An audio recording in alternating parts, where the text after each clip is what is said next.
Hi, my name is Brackens with the City of Richmond. I'm here to give you an update on the recent revision to the Yellow Book by the GAO. These changes come as a result of a harmonization between the different standard setting bodies as they attempt to bring the various standards into more of a format. The most important change in this recent 2011 revision relates to independence and non-attest services being provided.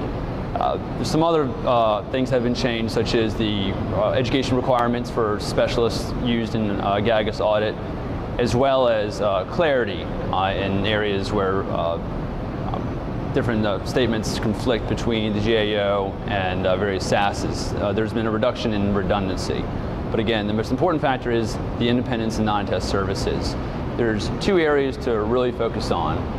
First is documentation is a new requirement. The GAO has applied a conceptual framework similar to that of the AICPA, which means using or identifying the various threats that could impair independence when performing the non-attest services, and identifying any safeguards that are applied to bring those threats down to an acceptable level.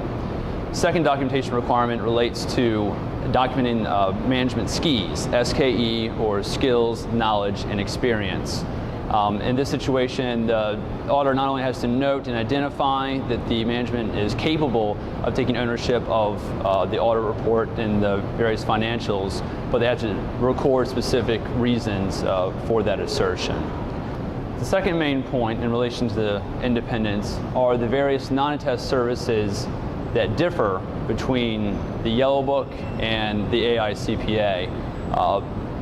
Non-services such as preparing financial statements, preparing cash accrual adjustments or reconciliations, these services are all considered as a non-attest service if performed by the auditor or by the GAO, but they're not considered non-attest by the AICPA. It doesn't mean that they're prohibited by the Yellow Book.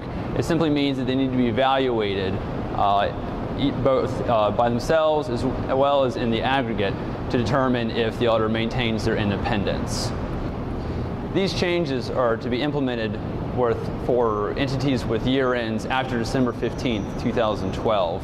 Early implementation is not allowed, but because of the date, independence should be established and maintained starting this December after December 15th, 2011, because that's been maintained for the entire year. It's also important to note that this revision and release by the GAO is not final as of yet. There are a few outstanding issues that the AICPA needs to complete in its revision process. However, the final revision should come by the end of this calendar year, December 31st, 2011. Again, in summary, the main point is there's been some changes to the Yellow Book. It has a new revision out there. Most of it is becoming in conformity with international standards and AICPA standards, but there are a few differences that you need to look into.